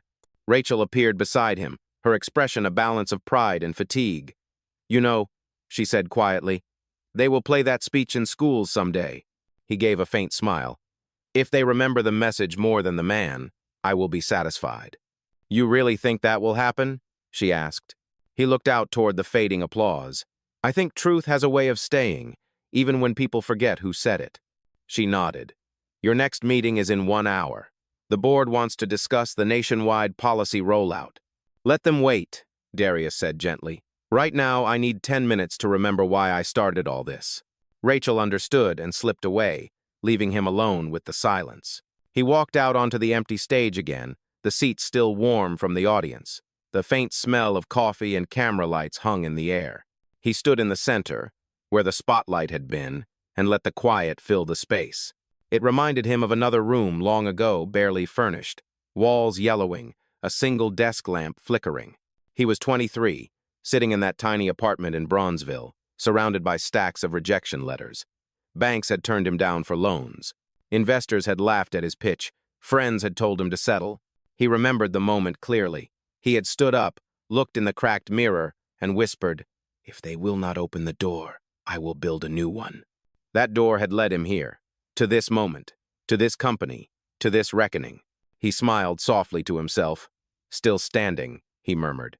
Meanwhile, in another part of Chicago, the ripples of that morning's speech had already reached the people who needed it most. In a modest office at the Southside Youth Center, a group of teenagers watched the replay on a donated television. The screen flickered slightly, the sound uneven, but the message came through clear. A tall boy in the front row, Malik, turned to his friend. You hear that? Dude said he started his company because nobody would trust him. That is real. Ho, a girl beside him nodded. And now they all got to listen. That is power. Their mentor, Miss Parker, smiled. That is not just power, kids. That is patience. Power built on patience lasts longer than anger built on noise. Malik leaned back, thoughtful. You think he ever gets tired? Oh, he gets tired, Miss Parker said. The real ones always do, but they keep walking anyway. M. On the screen, Darius's words filled the room once again. Money does not erase bias, and success does not silence prejudice. But dignity can outlast both. Miss Parker whispered almost to herself. That is a sermon. Back at Cole Capital headquarters, the boardroom was waiting. The directors sat around the long glass table, their expressions mixed admiration, uncertainty, curiosity. As Darius entered, the room straightened. Harold Finch, the senior board member, spoke first. Mr. Cole, your address has gone global. We are getting inquiries from organizations across 3 continents asking to implement our ethics framework.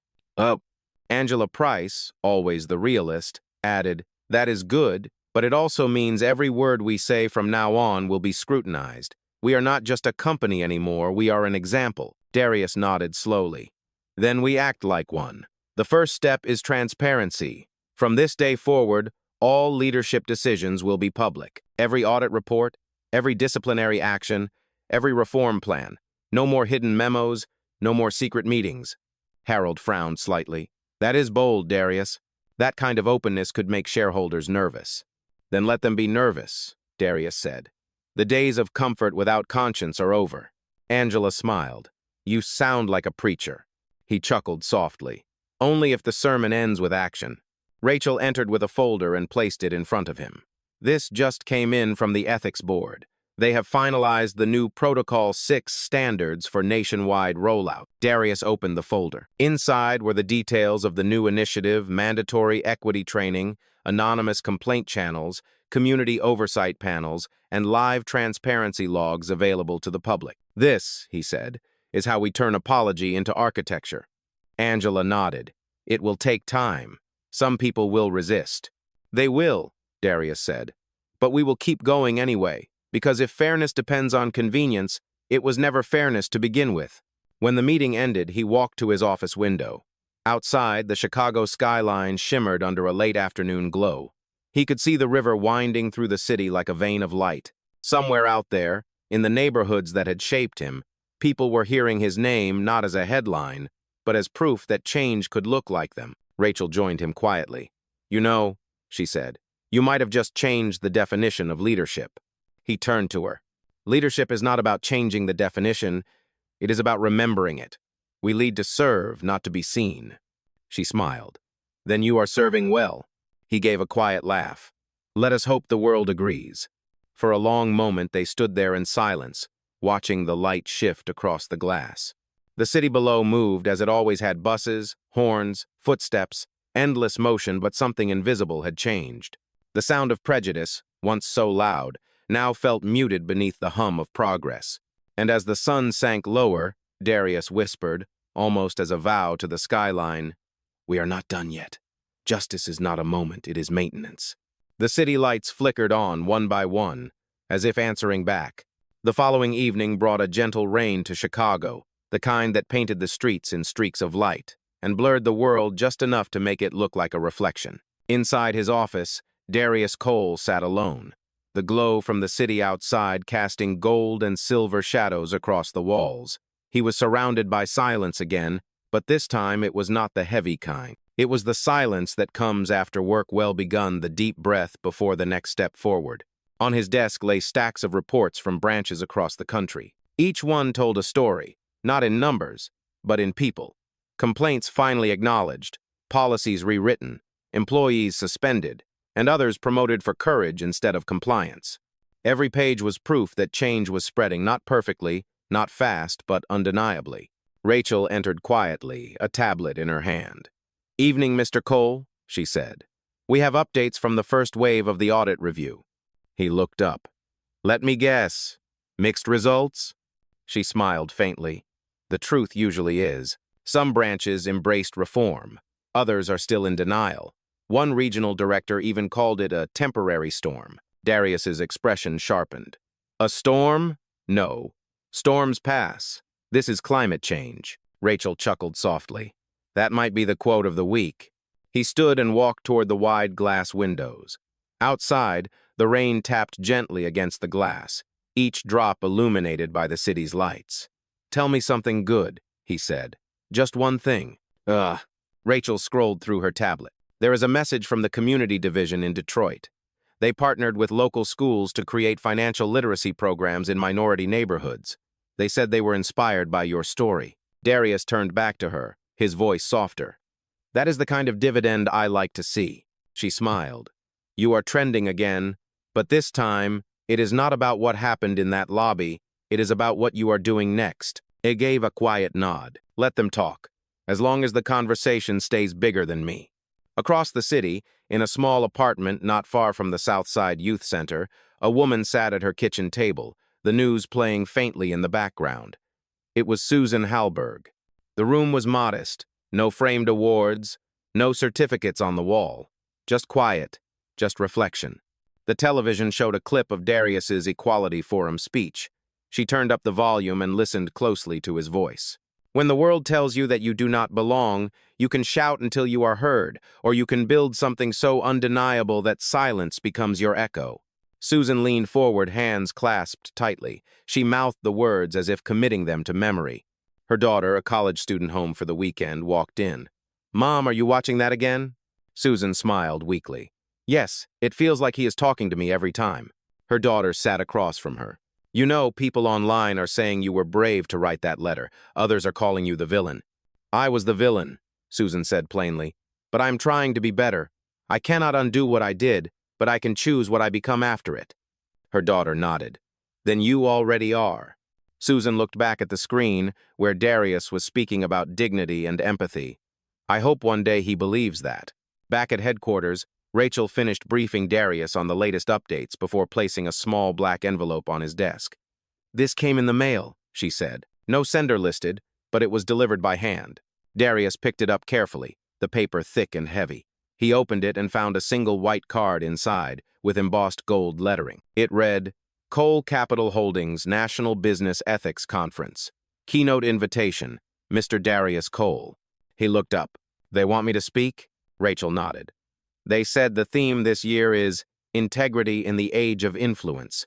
They want you to open the event. He chuckled softly. The irony. For years, they would not even put my name on a guest list. Now they want your words, Rachel said, because words built what their silence could not. He set the card down and exhaled. All right, schedule it. But if I am going to that conference, we do not talk about success. We talk about accountability. Oh, understood, she said. Later that night, Darius left the office and drove through the rain-soaked streets. The city looked alive in the reflections, headlights, and puddles merging into lines of liquid gold. He rolled down the window slightly, letting the cool air in. The smell of wet asphalt and lake breeze filled the car. As he drove, he passed the same cafe across from Metropolitan Financial where he had sat the morning of his confrontation. The lights inside were still warm, the same quiet hum of life continuing as always. He parked for a moment, just watching. Through the window, he could see Marcus Wynn behind the counter, now wearing a small name badge that read, Assistant Manager. The sight made Darius smile. He stepped out, crossing the street slowly, the rain misting his blazer. When he entered, the bell above the door chimed softly. Marcus looked up, startled for half a second before breaking into a wide grin. Mr. Cole, I cannot believe you are here. Darius nodded. It is good to see you, Marcus. Coffee? On the house, Marcus offered. Black, no sugar, right? You remember, Darius said with a small smile. As Marcus poured the coffee, he said quietly, You know, things really changed here after that day. The bank is different. People look at me differently, not just as a teller, but as someone who matters. Darius took the cup. You earned that. You spoke when it counted. Marcus nodded. You gave me the courage to. Darius sipped the coffee, the warmth spreading through him. For the first time, he allowed himself to feel pride, not the pride of victory, but of transformation. Keep it going, he said. Every system needs someone brave enough to say, this is wrong. Be that person wherever you go. Marcus smiled. I will. As Darius stepped back out into the rain, he looked once more at the cafe's window. His reflection glimmered against the glass, older, calmer, but unmistakably the same man who had once stood in a bank lobby demanding nothing more than respect. He whispered to the night, We did not just change policy. We changed perception. And as he walked away into the steady rhythm of the rain, the city's neon lights shimmered on his shoulders like quiet applause from the streets that had once ignored him. The morning of the National Business Ethics Conference arrived with a kind of calm that felt deliberate, as if the entire city was holding its breath. The hotel ballroom was vast marble floors, tall windows, chandeliers like constellations, but beneath all the glamour, there was a palpable tension. People from across the country had flown in, executives, journalists, activists, and young entrepreneurs who had grown up watching Darius Cole's story unfold over the past weeks. Every seat was filled. The air buzzed with quiet anticipation, and even the sound of footsteps seemed to echo with expectation. Behind the curtain, Darius adjusted his tie. It was simple, dark navy, no pattern clean, intentional. He had never been one for theatrics. He believed the power of a moment should come from truth, not from spectacle. Rachel stood beside him, clipboard in hand, voice steady but soft. "They are ready for you," she said. "You can start whenever you are." He glanced toward the entrance. "Who is in the room?" "Everyone who once told you that your name did not belong in their system," she said with a small smile, "and a few who learned the hard way that it did." He breathed out slowly. "Then let us make sure they hear what they refused to listen to before." Out on stage, the spotlight followed him as he stepped forward.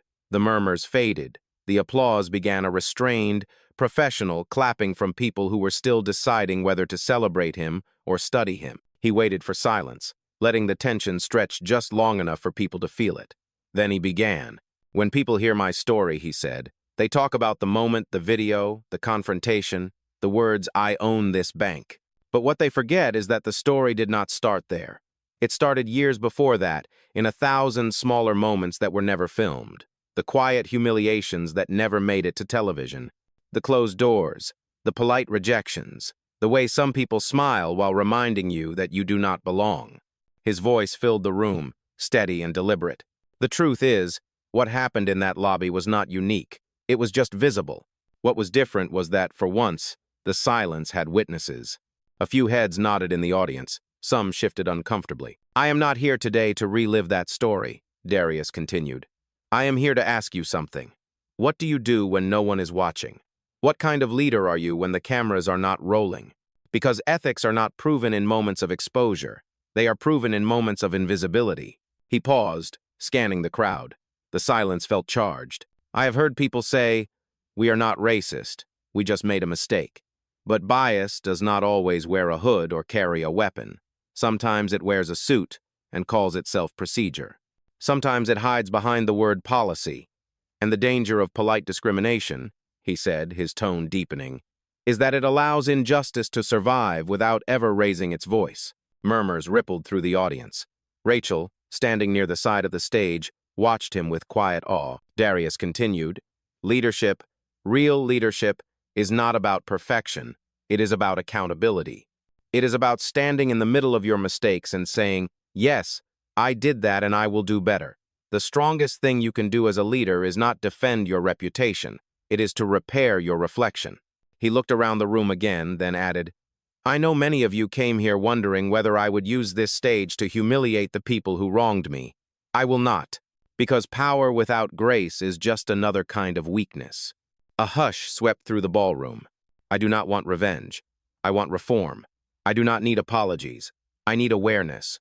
Because awareness is what changes the next decision, the next meeting, the next face that walks through your door." The crowd was utterly still. Darius's voice dropped lower, softer, but somehow even stronger. "I have been called many things over the years, ambitious, arrogant, dangerous, lucky, but the truth is simpler. I am just a man who got tired of being underestimated. And I am standing here today not because I wanted to be admired, but because I wanted to be seen.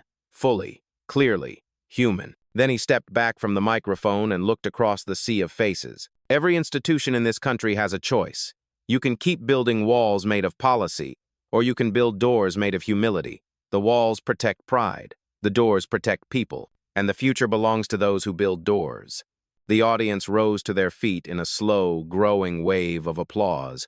Some clapped with admiration, others with realization, and a few with discomfort, but they all clapped. The sound rolled across the room like thunder breaking over calm water. Rachel stepped forward. whispering as she reached him. "You just changed the temperature in every boardroom in America." He smiled slightly.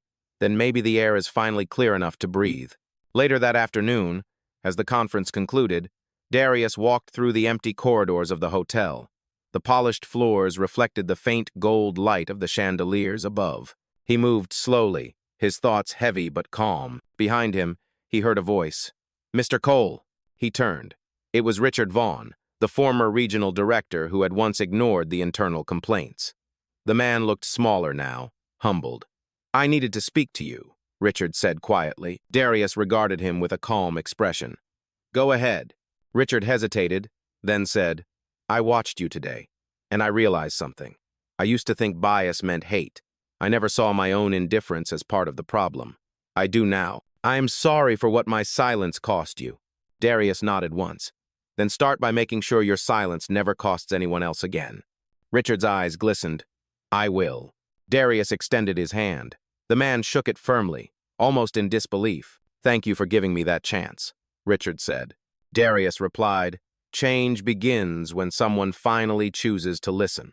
As he walked away, the faint sound of applause from another room carried down the corridor, soft and distant, like an echo of the moment that had just reshaped something far bigger than one man's story. Outside, the rain had stopped.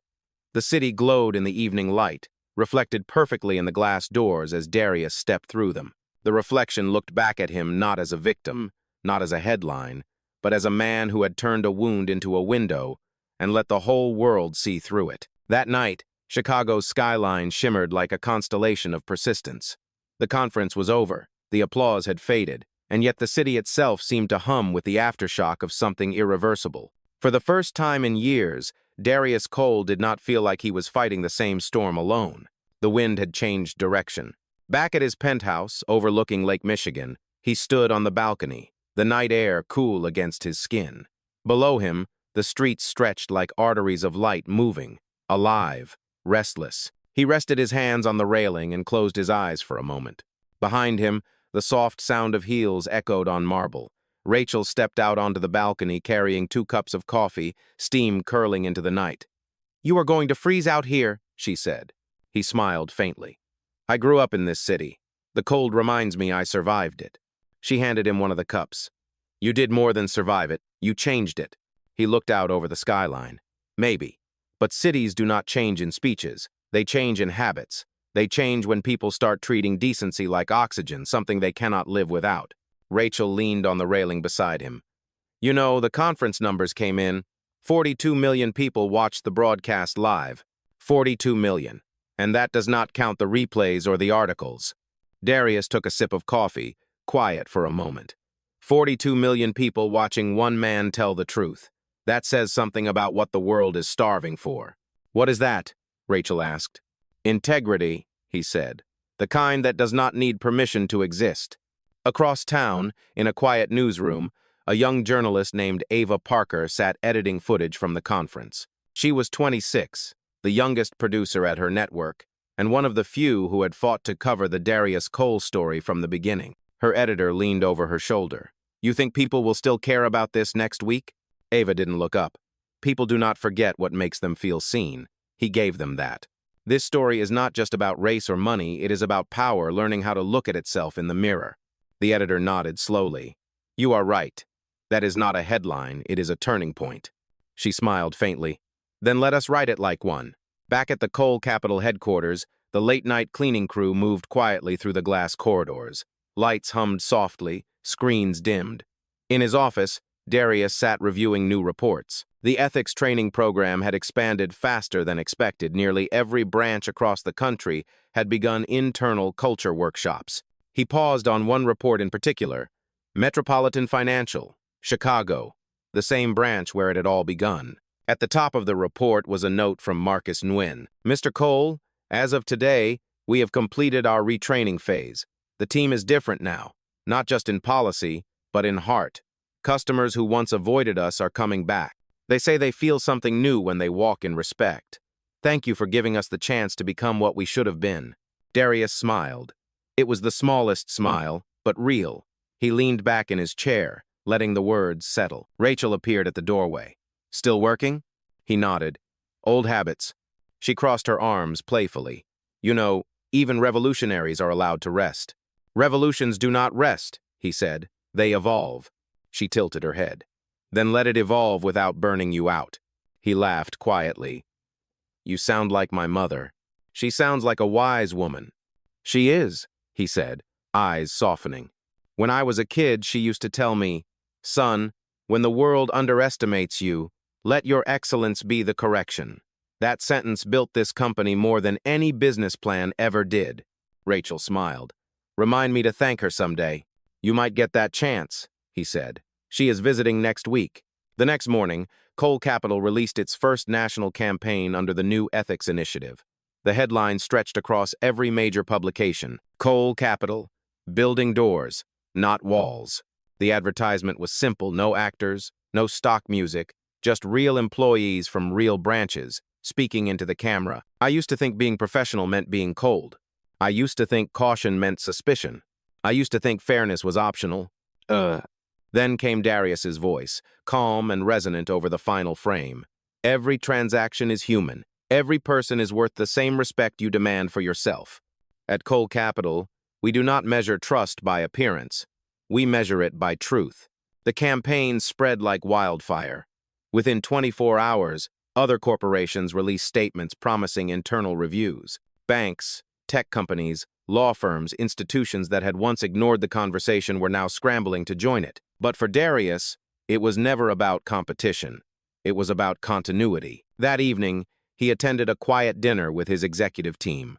The restaurant overlooked the Chicago River, its windows fogged with condensation. The group clinked glasses, laughed softly, and shared cautious optimism. At one point, Harold Finch raised his glass toward Darius. To the man who reminded us that leadership is not about being followed, it is about being worth following. Everyone clapped lightly, but Darius just smiled and lifted his glass modestly. To progress, he said. The kind that does not ask for applause. After dinner, as he stepped outside into the cool night, he paused near the river's edge. The water shimmered under the city lights. For a brief moment, he saw his reflection rippling between the bridges, the same reflection he had once seen in a marble lobby, blurred by humiliation. Now, it looked different. The man staring back was no longer waiting for validation. He was building it. He whispered to himself, "We built the door, Mama. They are finally walking through it." A gust of wind carried the city's sounds across the water, laughter, footsteps, music, all blending into something alive and hopeful. Darius Cole turned toward the skyline and began walking, his figure framed by the glow of a city finally learning how to see. The morning after the campaign launch, the city was alive with conversation. On every radio frequency, on every talk show, in every coffee shop, people were saying the same thing. Did you see the Cole Capital ad? It was not dramatic or flashy, but it had landed with the weight of truth. For once, an advertisement had not sold a product, it had sold accountability. In his office, overlooking the river, Darius Cole watched the replay silently on one of the wall screens. There was no music, no tagline, no background flourish, just voices, real ones, people telling their truths. He had insisted on that. He did not want a commercial. He wanted a confession. Rachel entered the room with a folder under her arm and her expression focused but bright. "We have numbers," she said. He turned toward her. "Good or bad?" "Neither," she said with a small smile. "Historic." She opened the folder and laid the reports on his desk. Engagement reached 68 million views in the first 12 hours. 68 million people, Darius. And more importantly, look here. She pointed to a section marked Public Response Metrics. Positive reactions outweigh negative ones 9-1. But what really stands out are the testimonials. People are not just watching, they are writing, sharing, reflecting. He looked at the figures, then back at her. So they are not just listening, they are talking back. Exactly, Rachel said. This became more than a story. It became a mirror. Darius leaned back in his chair. That was always the goal. Not to change minds, but to reveal them. Meanwhile, in Atlanta, a young mother named Candace scrolled through her phone as she waited in a bank line. The Cole Capital video played on her screen. She had never been a customer, but she watched the ad 3 times, tears pricking her eyes. Her son, barely 8 years old, peered up at her. "Mom," he asked, "why are you crying?" She smiled softly. "Because," Baby, sometimes you see something that makes you believe things can really change. He tilted his head. Who is the man talking? She whispered his name like it carried meaning beyond itself. That is Mr. Darius Cole, the man who made them listen. The teller called her forward, and she wiped her eyes before stepping up to the counter.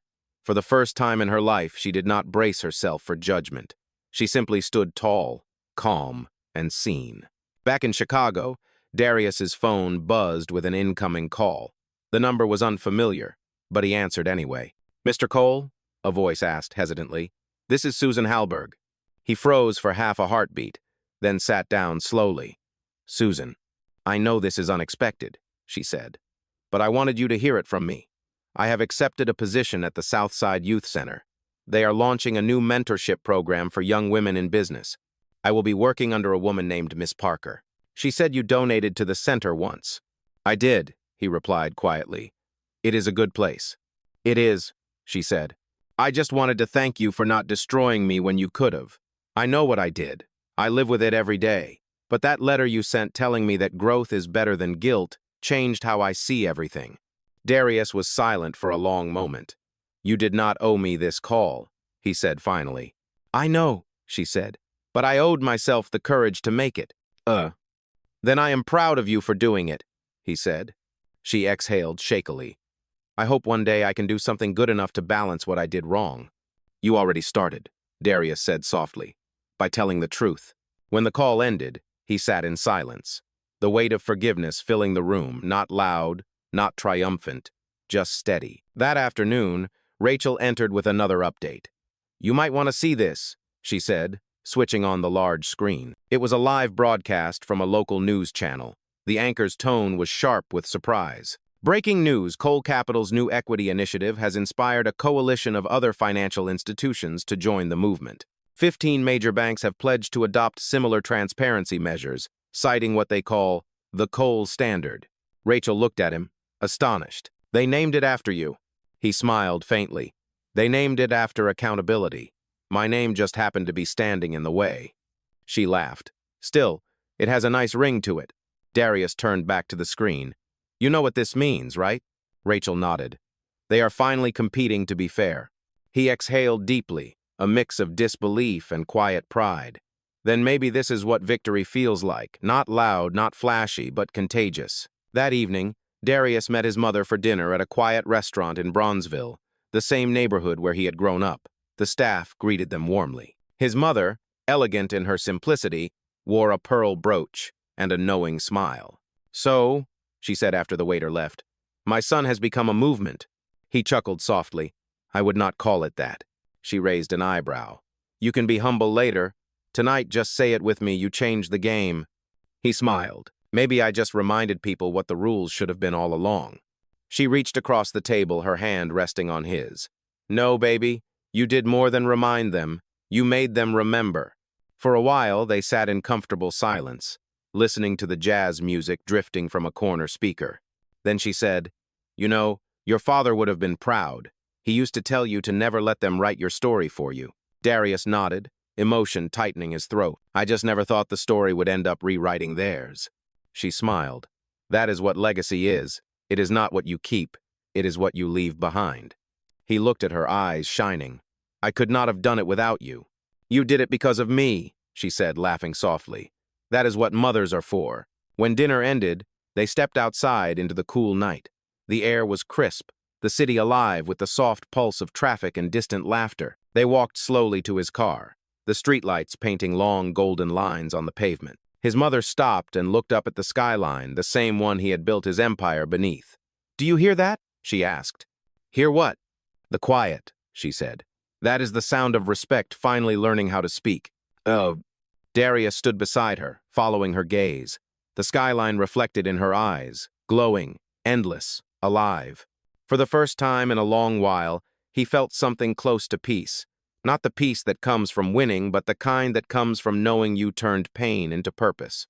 And as the wind rustled softly through the streets of Chicago, Darius Cole understood that his fight had become something greater than him. It had become a language, a way for the world to start saying "we see you" without needing to shout. The next morning was unusually bright for Chicago. The lake glittered like a mirror, and for once, The wind that came off the water was gentle, almost forgiving. Darius Cole woke before sunrise. He had not set an alarm. His body simply knew that something about this day mattered. He brewed his coffee in silence, the kind of silence that felt earned, not empty. As the machine hummed, he opened the blinds, letting light spill across the floor. The city stretched before him, his city awake and breathing. His phone vibrated once. A message from Rachel. Media request from the New York Chronicle. They want to do a feature on the Cole Standard. Headline suggestion, "The day the system looked in the mirror. Want me to accept?" Darius smiled faintly as he typed back, "Decline. Let the work speak for itself." Oh. He slipped the phone into his pocket and stepped out onto the balcony. The wind carried the sound of church bells from somewhere downtown. It had been a long time since he had listened to that sound without feeling distant from it. Now, it felt closer, grounded, human. He thought of Susan, of Marcus, of Rachel, of the young employees across the nation who had begun to see the job not as a paycheck, but as a platform.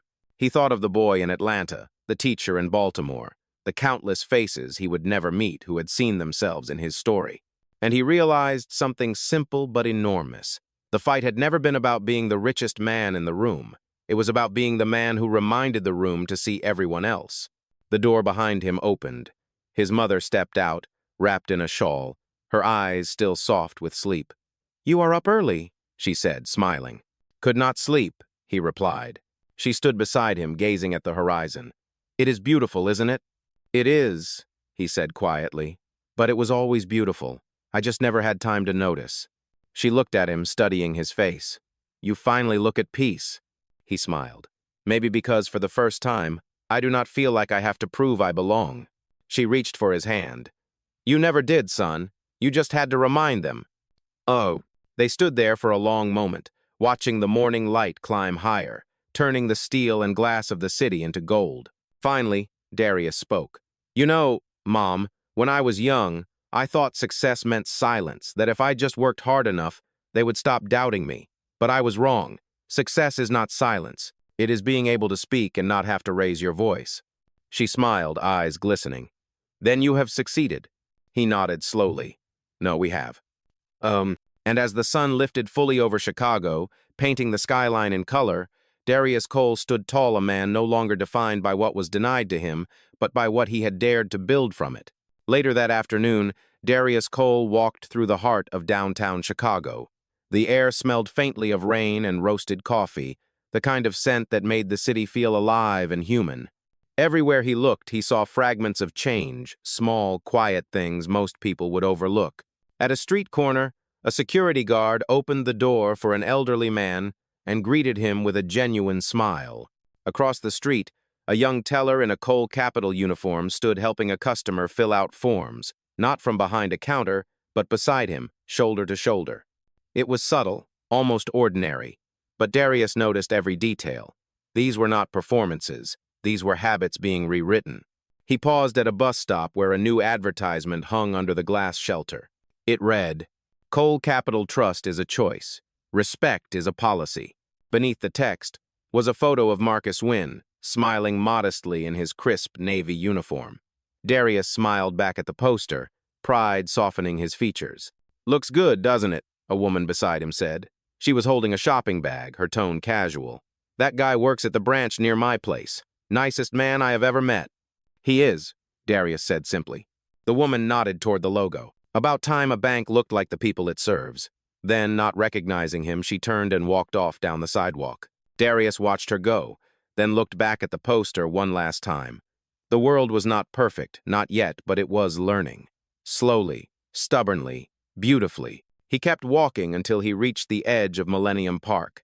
The fountain sparkled under the afternoon light, laughter echoing from families nearby. He stopped and took it all in, the voices, the movement, the life. It was the same city that had once doubted him, and now it reflected him back with dignity. Rachel's voice came through his earpiece, breaking the moment. "Mr. Cole, the board is ready for you." He smiled faintly. "Tell them, I am on my way." As he turned toward the skyline, his reflection caught in the mirrored glass of a nearby building. For the first time, he saw not the man who had been denied, but the man who had defined. And with that, Darius Cole walked forward, steady, composed, and certain into the city he had quietly transformed. That evening, the boardroom of Cole Capital glowed with soft amber light. The walls were glass, revealing the skyline stretched wide beyond them, Chicago shimmering like a crown. Darius Cole stood at the head of the table, not as a man demanding attention, but as one who had already earned it. Around him sat the board of directors, now a tapestry of faces that reflected the very communities they served, young and old, men and women, voices of every shade. It was no longer a room of power alone, it was a room of purpose. Rachel began the meeting with quiet authority. Mr. Cole, all national branches have completed the Phase 2 reform audit. Employee engagement scores are up by 60%, customer satisfaction by nearly 70%. And, she said with a smile, Cole Capital is now ranked #1 in ethical banking standards across the United States. A ripple of applause moved through the table. Darius raised his hand gently. Numbers are good, he said. But let us never forget, behind every percentage is a person. Behind every report, a life touched. Harold Finch, the senior board member, nodded. You have changed the definition of leadership, Darius. You made fairness a policy, not a promise. He smiled faintly. Fairness was never a new idea. It was just an ignored one. Angela Price leaned forward. So what comes next? We have reformed, rebuilt, and set new standards. What is the next frontier? Darius looked out toward the skyline, where the last light of day met the rise of the city's night glow. Next, he said softly, we go global, not to expand business, but to expand conscience. There are systems out there that still believe empathy is weakness. We will show them it is strength.